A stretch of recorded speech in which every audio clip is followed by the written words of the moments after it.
L'homme ne vivra pas de pain seulement, mais de toute parole qui sort de la bouche de Dieu.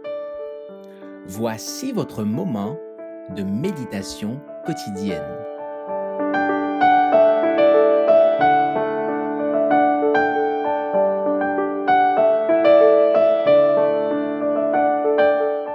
De tout ton cœur, le 21 mai.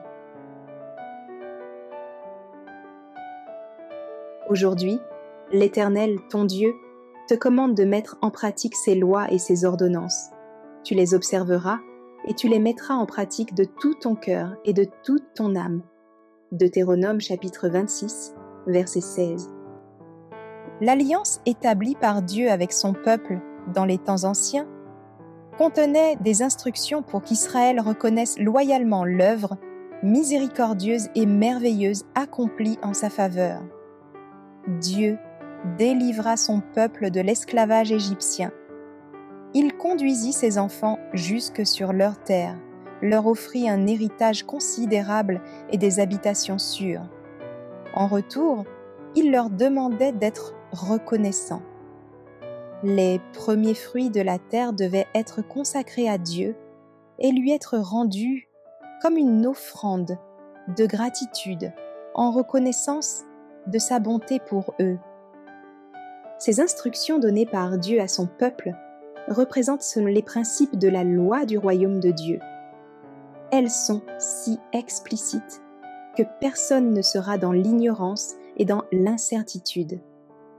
Quiconque a été béni par Dieu, qui accorde la vie, la santé, les biens matériels et spirituels, a des engagements jusqu'à la fin de sa vie. Les années n'ont pas affaibli le message. Les exigences de Dieu sont toujours aussi impératives et actuelles, car ses dons se renouvellent sans cesse et durent à jamais. De crainte que ces importantes instructions ne s'oublient, le Christ les a lui-même répétées. Il invite ses disciples à vivre une vie de consécration et d'abnégation.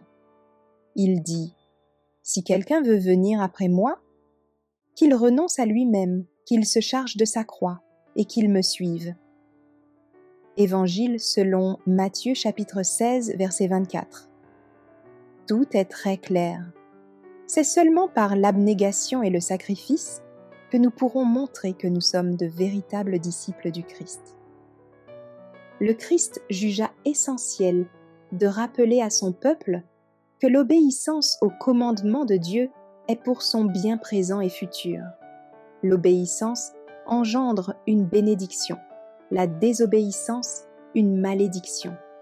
D'autre part, lorsque l'Éternel bénit son peuple d'une façon toute spéciale, il l'exhorte à reconnaître publiquement sa bonté. Ainsi son nom est glorifié. Une telle reconnaissance témoigne que sa parole est fidèle et véritable.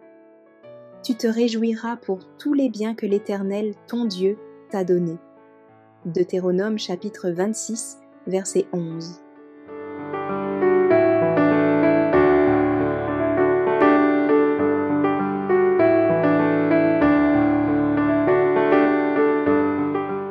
Merci d'avoir écouté cette présentation.